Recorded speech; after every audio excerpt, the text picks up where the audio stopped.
You are listening to the Wyrd Mountain Gals Show. Prepare yourself. Okay, that's fine. Yeah.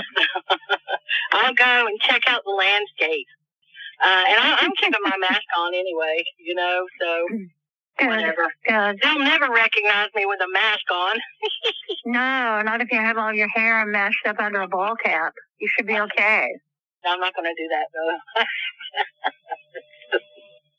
I was trying to think if I had any big news, and I really don't. So we don't need to record anything this week? We're recording right now for the podcast. Oh, okay. Isn't that cool? It is cool. I didn't realize that that's what we're doing, so good. Yeah. And it's casual. As is everything. It's a casual conversation. Yeah. I tell you, this week has been the week of phone calls and death. Uh-oh. Yeah. How come? People, just different people saying, I really could use, I know you're really busy, but I could really use a few minutes of your time just to say, what's going on in their lives. Yeah. So there have been several of those. Yeah. And then my buddy Greg called today when I was on my way to the wake for a friend who died over a year ago. And then I'm not going to say her name, but somebody that I think you know and that I certainly do know is she's in her final days. Okay. Yeah, she's at the former Baptist home up at Richmond Hill. And I'm going to go see her tomorrow afternoon. I hear, it's not long now, so.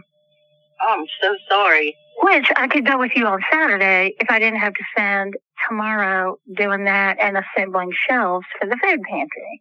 I'm so sorry. Can I help you with any of it? No. It's just that I have no time. Have you noticed that in your life, that there's just simply no time? Yes, I have. I watched, you know what I'm going to say. I watched this thing on YouTube. Gee, I wonder why I don't have any time anymore. And there's a theory floating around that actually the world ended in 1999. And there are all these reasons that people say the world ended in 1999. And wow. I tell you what, if you ever have insomnia and you want to get just a little bit paranoid or scared, you no longer need to watch a scary movie. All you have to do is just get out there and see what's going on. Or to hit what I do sometimes, I hit the reels on Facebook. Oh my God. Because there'll be one, oh look, it's a cute dog. And I'll hit that one, look at it, and then the next thing will be something political. And the next thing will be something, I don't know, something that doesn't make any sense, but maybe it does. So what are we doing if the world ended in 99? Well, I guess we're just bits of digital Jetsam and Flotsam and stuff floating around in the electronic ocean. I mean, maybe we're there to entertain the robots. Maybe. I somehow would think that, we'd be less organized. I'd have less to do. Somehow, if I'm just Flotsam and Jetsam from the end of the world, 1999, why do I still have so much to do? Because they're trying to keep you busy so you don't notice. Oh. Interesting. Yep. And I guess it was Joe Rogan who had an interview with the guy who played on the original Matrix movie, and they were going around postulating about a bunch of stuff too. And then I thought about our friend from Chattanooga. And she introduced me to quantum theory, the theory of quantum death, I guess is what I should say. And it's just, the thoughts are roaming around this week for me, just everywhere. Golly. And I'm up to my eyeballs in death. Yeah, it's crazy, isn't it? Mm-hmm. Yeah, I was talking to a woman that lives in California, and she said, "Yeah, we did this Samhain ritual, and I read that thing of yours." And I went, "What thing of mine?" She said, "It's I don't know, I don't even remember now." I said, "Is it the prayer for the dead?" She said, "No, it wasn't really a prayer. It was more like a don't know, like a meditation or something. And I went, does it have a lot to do with garden gates and opening doors? She said, yeah, that's the one. Yeah. She read it. Garden gates, opening doors. Okay, fine. Well, what can you say? Bless her. You're now part of the traditions. Did you know that? That's true. I am, especially that prayer, because it's very kind of secular and non-Christian.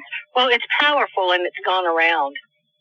I mean, It has, and so that's a good contribution that you've made among a bunch of others, I might say.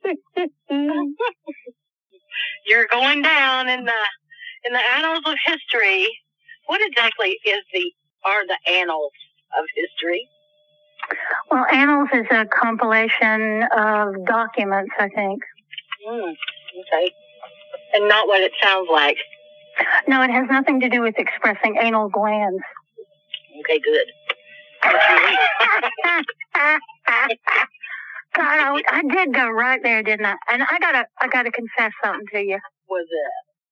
I am drinking a great big Guinness. Woohoo! So yeah, I'm probably gonna be less charming than usual, and I might belch a little bit more. That's all right. You can afford to right now. God, I was talking to one of our volunteers and one of our circle of council members. Yeah. And she said, well, the problem is we just need to find somebody who's as charismatic as you are. And I went, what? She said, yeah, I mean, because it takes somebody that, is charismatic. I went, I'm not charismatic. And she said, oh, yes, you are. You're very charismatic. So now I've been kind of walking through the world going, I wonder if I'm charismatic. Damn. Well, it depends. Have I got charisma? Have I got charisma? You may have Riz, yes. Riz. Oh, my God. Do I have Riz? You may have Riz. I think you may, yeah. Well, charismatic in the Christian world. Oh, no, I'm not that kind of charismatic. Well, no, actually, I kind of am. You sort of are, yeah. Yeah, it's a little bit scary. But you are charismatic because you're different, okay? You have a spark, and you're not afraid. And that, I wish that were true. Oh, well, I'm scared all the time about something. Well, I had an interesting podcast experience. A fella asked me to be on his podcast. Yes, I did. I did it yesterday. And his question about the question at the end of the podcast about music. So do you write to music? Do you use music in ritual? Or how is it? Because he's a musician and composer. Mm-hmm. And I said, oh, yeah, let me tell you, boy, I could not listen to anything but classical music until I was a teenager. And so my playlist is like here, I start with the Fanfare for the Common Man by Copland, and I go right to the Carmina Burana, and after that, Beethoven's the fourth movement just rocks my world. And he was like, yeah, I couldn't listen to secular music either. So he was raised like evangelical or something. And we're going to see each other at a festival this summer. And I said, I tell you what, we're going to sing gospel music when we see each other. And he said, you know gospel music? And I said, not as much as I wish I did, but yeah. So we're going to sing some gospel music. So you just might as well get ready for when the trumpets of the Lord shall sound and time shall be no more. And it's 1999. And now we're bits of flotsam and jetsam floating over on the shore. Uh-oh. I went back in time. You did? I went back into the annals of history. You went back to the end of the world, 1999, remember? Oh, my God. It's the end of the world as we know it. It's the end of the world. Do you feel fine? I do. Byron, I've had 3 good nights of sleep in a row. 3. I love it. I'm freaking out. I love it. And I was a little bit cold last night, and I woke up, to go to the bathroom at 4 o'clock in the morning. And instead of putting the big heavy blanket on, I added just one more little light thing, and the temperature was perfect. Oh, and I kept waking up, I woke up at 7 o'clock when I normally wake up and went, oh no, I'm sleeping more. And then I woke up at 8 o'clock and I went, oh no, I'm going to sleep some more. All and right. I did not get up until after 9 o'clock. That is so incredible. It is incredible, but man, did it feel good. Oof. Well, I sat up for a while last night, and I listened to the storm. And I wasn't afraid, because it was a gentle rain, the occasional thunder, and it was not scary. So I didn't know that would be a thing after a hurricane, that people would get really nervous about weather events for a while afterwards. But I know now. Yeah, it's a thing for sure. Yeah. And these big storms in the Midwest have just got me kind of tripping. The big thing that they were saying was that they were comparing these storms with the last time they used those kind of words in the weather service. And so they were saying the word catastrophic. And the last time they did that was for the hurricane. For Helene, yeah. It was craziness. So right now, I'm driving on Glenbridge Road Southeast, which is, well, first car wreck I ever had was on this road. Because this road used to be a little bitty dirt road. Yes, and it waved all around, yeah. And there was nothing here except some cornfields and the old falling down one-room cabin. And it had washboard road when it would rain. And I was just old enough to drive, but not old enough to control my car when it fishtailed. Oh. So I drove it in a ditch. And no harm, no foul. No big deal.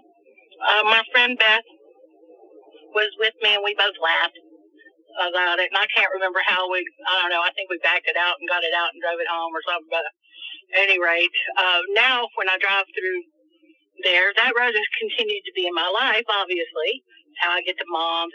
It's my shortcut between Avery's Creek and Skyland.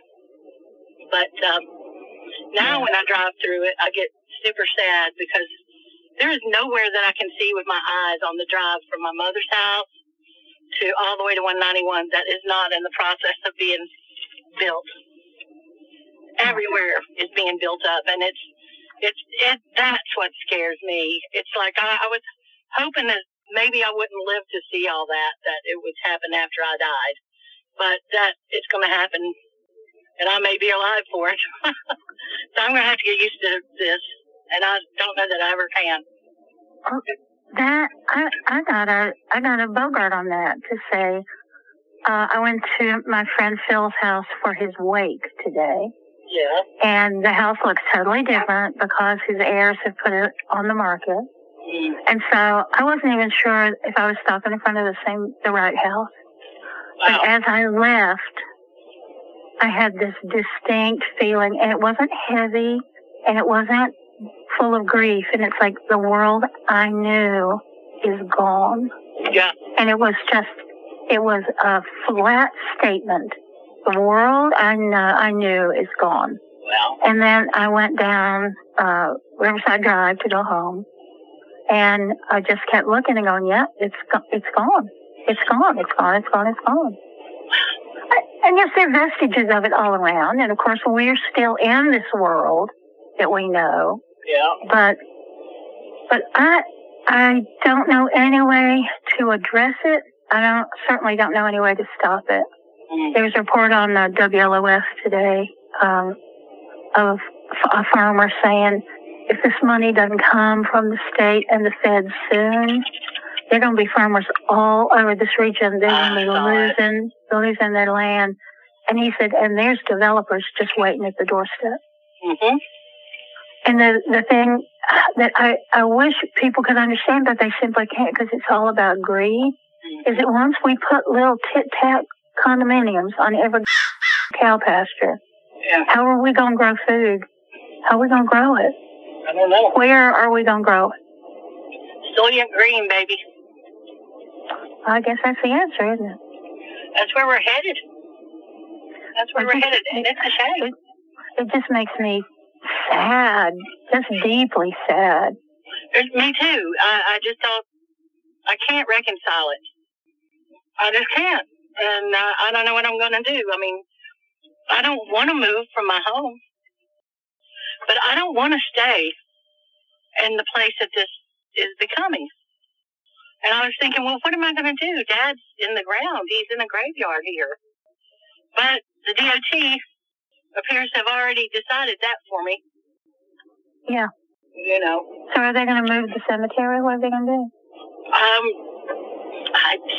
They haven't told us. All they did tell us is that they weren't going to qualify the church as a historic building because it has been painted in the last 50 years.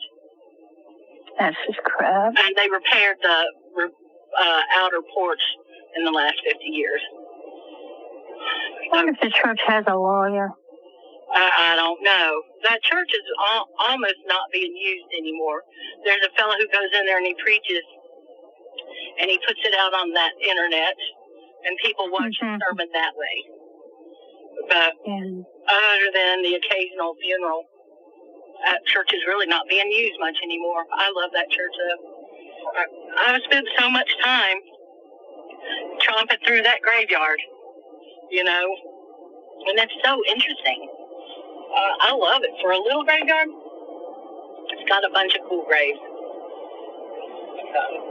It's just an interesting, it seems like a friendly place to me. I know that sounds strange, but it is. No, it doesn't at all. My daughter still has such fond memories of going with me to Green Hill Cemetery, where part of our family is, and I'd tend the graves and bring food and all that stuff. And she was allowed to just run wild. As long as she stayed out of the road, she could just run from stone to stone and look at snakes, and she had a great time. She still loves going to cemeteries. And that's how childhood should be. I think so, yeah. I mean, but we're the last generation that's going to know that kind of life. Mm-hmm. So even that is sad. I mean, all we can hope for is that we'll get back to the right kind of living at some point. Well, my friend that I was talking to today on my way to the wake, he said, "So how are you down there? Is everything better?" And I said, superficially, a lot of stuff is better. I have to say a lot of it's better, but the place that I knew and the place that I loved is gone, and it's never coming back. Right. He said, "Oh, no, it'll get better." And I said, "No, actually it won't. It won't get better. No, it's going to get worse." I'm sorry, but you're right. You're exactly right. So, and I hate to be Debbie Downer. Well, I was going to say, I had a revelation too. Yeah. It was about that dude, Anthony Oliver. Yeah. Excuse me, his real name. Chris Lunsford. Lunsford, thank you. That guy is either going to be, he's going to be a hero, or he's going to be the fallen hero, or he's going to be something along those lines. That's what my dream told me. Oh, so it came to you like a revelation. Yeah. It did. I woke up and I was like, oh, poor guy. Because I felt sorry for him. Yeah. I felt sorry for him. So, who knows? It could just be because I was obsessing over him. You know, I think a lot of us are getting a lot of messages right now. I was talking to a friend of mine while he was on the road today, and he always interrupts me when I'm talking, like most people do. But this time he went, oh my God. So I stopped talking, and I said, what is it? He said, there's a dead bald eagle on the side of the road. What? Wow. And he's not here. He's where there are bald eagles. Okay. And he said, I'm really trying hard not to see that as an omen. I said, well, then you're a fool to yourself, because that's an omen. It is. Oh, hell yes, that's an omen. Mm-hmm. For sure. And then we had a big fight about it because I said, do you have any indigenous native friends around there that can come and take care of the body? And he said, you mean harvest the feathers? And I said, no, can take a sacred bird and tend to its body, not pluck it, not make money off of it, but just take care of its body. He's like, no, I don't know anybody that could do that. Well, son, I do, but they're so far away that they can't come and help you. But somebody will see it on the side of the road, and that's exactly what they'll do. They'll take its feathers and... But yeah, hell yes, it's an omen. Hell yes, it's an omen. These are omen days. We've had omen days before. We got them right now, too. I don't know. They make me, the word is not nervous, okay? But I catch myself trying not to be vigilant. It's like I want to be calm, rested, and relaxed, not hardly, stressed about anything or really thinking deeply. And I can't. Yeah. No, I hear you. Same.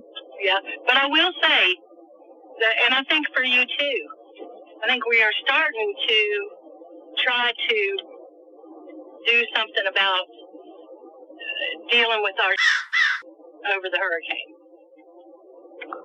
I hope so. I don't feel so sanguine about that. I walk in my backyard, and there are places where before I could see the river, and those places are still there, but there's like 4 or 5 other places where I can visualize straight through to see the river. Wow. It was never like that before. Well, I'm not sure how long it'll take. I imagine we're going to be doing this the rest of our life. Mm-hmm. This is how, well, no, I don't want to compare myself to someone like that because there are people who've been through a lot worse than me. But I have a better understanding now. I have a much better understanding of certain types of trauma than I used to. Mm-hmm. That's what I'd say. Uh-oh. Here comes ambulance. Yeah. So, it's really bizarre to have this very casual way to record. It is. I think I'll be interested to see what the quality is like. Well, the one that I had yesterday sounded pretty good. Good. But I wasn't driving. Now I'm driving, obviously now, but some of it depends on the signal strength, I guess. Anyway, did you hear that storm last night? I sure did. Wasn't it a good one?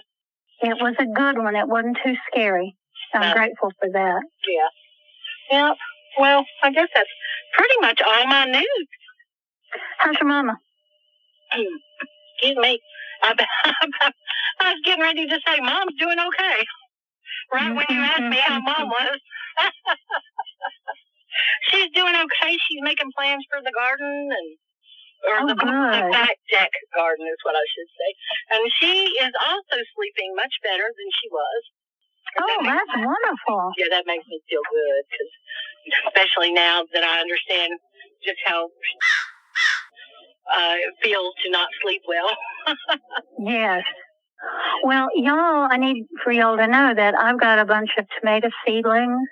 Ooh. And I don't know if they're going to make so that they can be put out or not. But I've got a mortgage lifter, and I've got San Marzano, which is a paste tomato. Ooh. And y'all are welcome to some of them if they, if they get big enough. Thank you. Well, I'll say thank you to that. And I'm kind of looking forward to seeing how Mom is around, plants and gardens and stuff, because I honestly don't know. We had fruit trees when I was a kid growing up in Asheville, but we did not have a garden in Asheville. And I think it's because Mom and Dad they were both going to school and working and trying to raise kids. And probably just didn't have They didn't have a bit of time for that, no.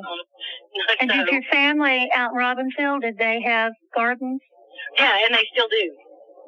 Yeah, so they could get their delicious corn from cousins and yeah, we got everything like from there. We got everything. Yeah. From there. Most all of our vegetables came from there, and we still get our green beans.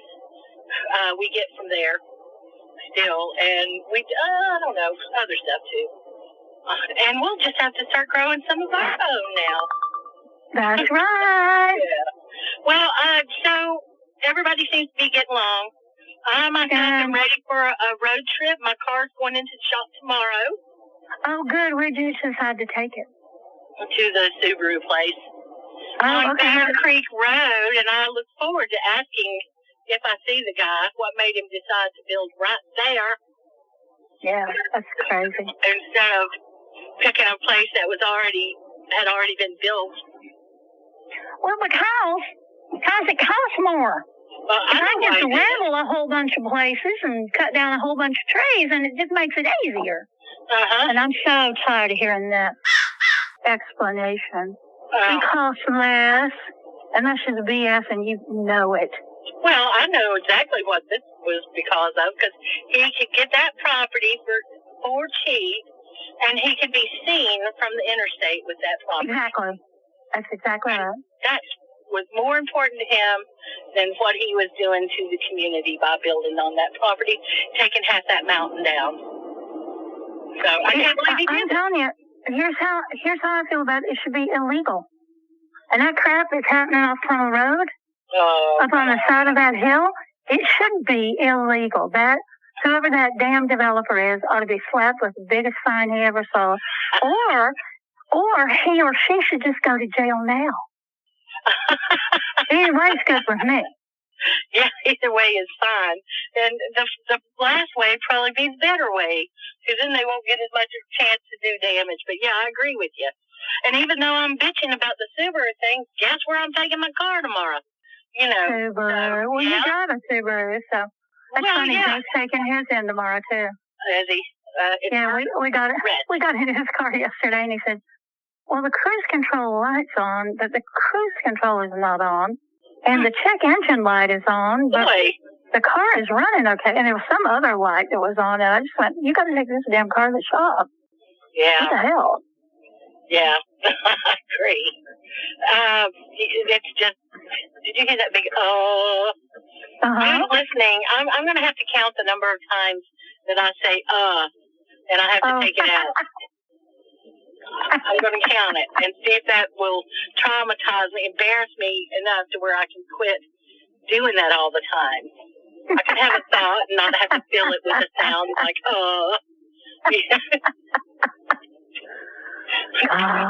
Did you ever have a teacher when you were in performance arts that was on you about stuff like that?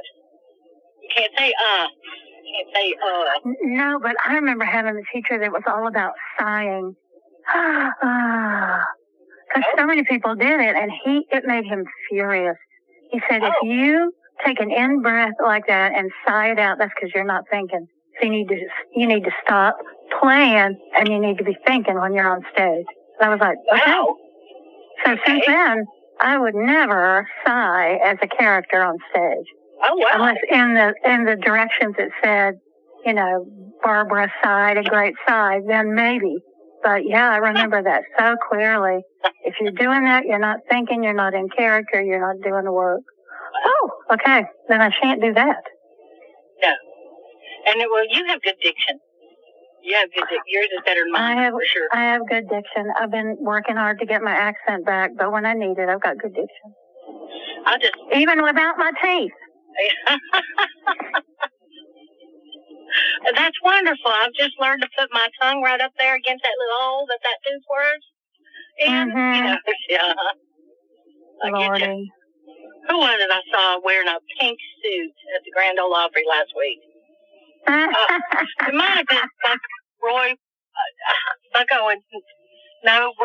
I don't know.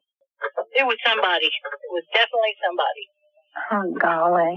I guess I need to figure out what my style is. But, I'm 69 years old. I think wearing a lot of black and comfortable shoes, that might be the only style I really need. Anything you put on is your style.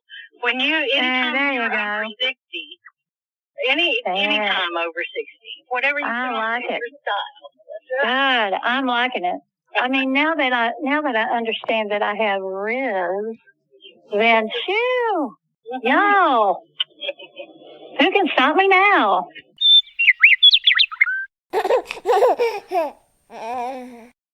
I need some Geritol. I got iron poor blood. Yeah, Geritol. Boy, that's some nasty stuff, isn't it? It is nasty stuff. Actually, I do not have iron poor blood because I had blood work done, and I'm no longer anemic. I'll have you to know. Oh, good. Well, you're just trying to get everything done. Well, I had no energy for so long that now that I have energy, I tend to overdo it in the mornings. And then by about 2 o'clock in the afternoon, I'm like, oh, man, can I have a nap? So I'm just slowly getting back to where I was. It's going to take a little while because I'm old. Well, you're not that old. And I have no stamina.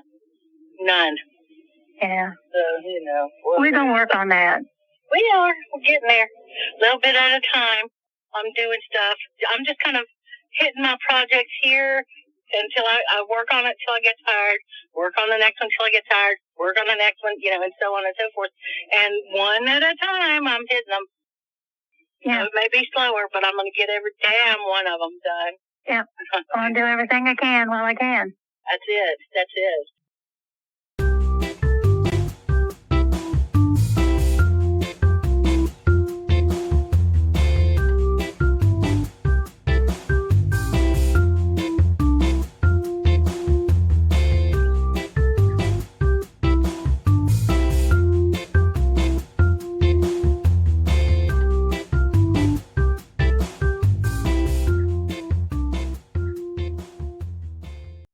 While we're being recorded, I have a ghost story for you. Oh, do tell.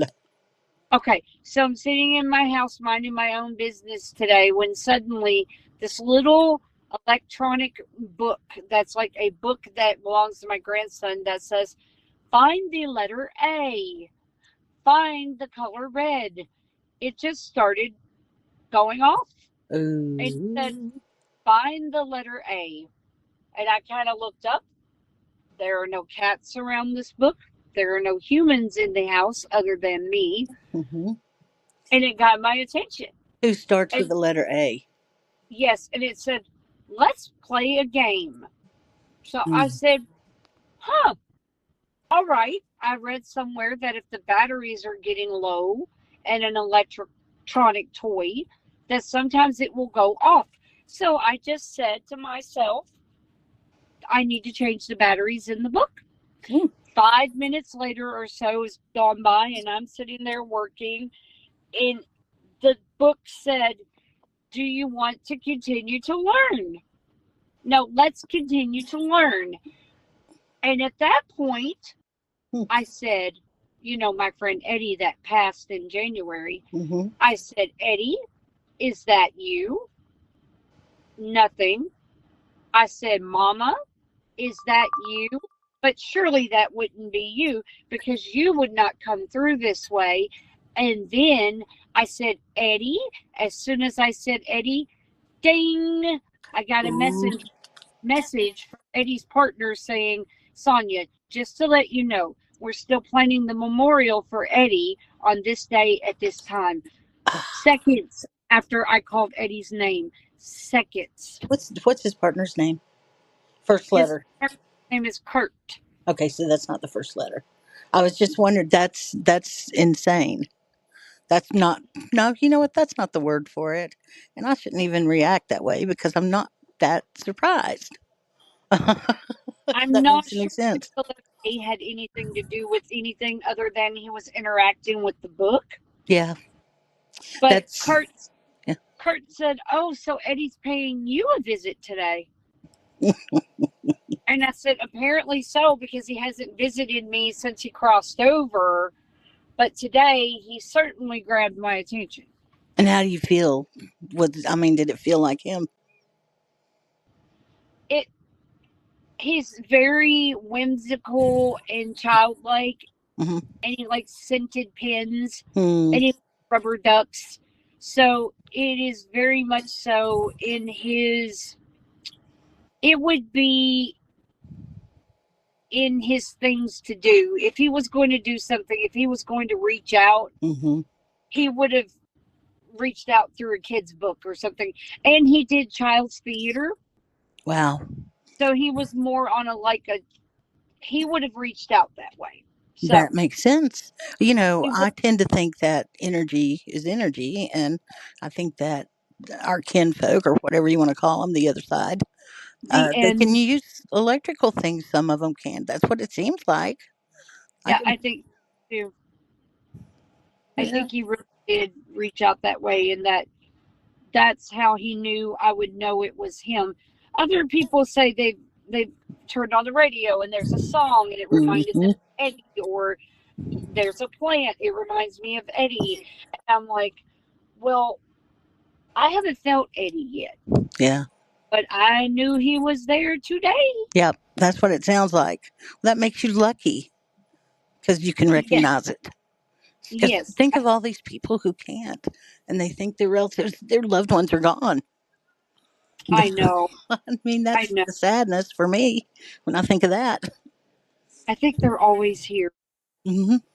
I have a friend, Mindy, which I talk about Mindy every now and then, and she and I have had some really wild experiences through the years.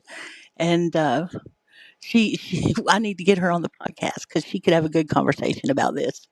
We've seen some things, You've seen things, and I've dreamt some things. Me and too. Heard experienced things, and like not too long ago, I had a dream, and my mom was my brother's. Basically, she enabled my brother. My brother has some addiction issues. Okay. So when my mom was here, she would pay his bills, etc. Well, I had a dream of my mom, and she just walked up to me in the dream, and I was like, "Mom, why are you here?" Just like I knew he was dead. So I was like, "Why are you here?" She said, "Well, somebody's got to help me figure out how to pay the bills." Wow. I said, "Well, Mom, you need to go. You need to go wherever it is you are, and you need to rest because you're supposed to be resting now."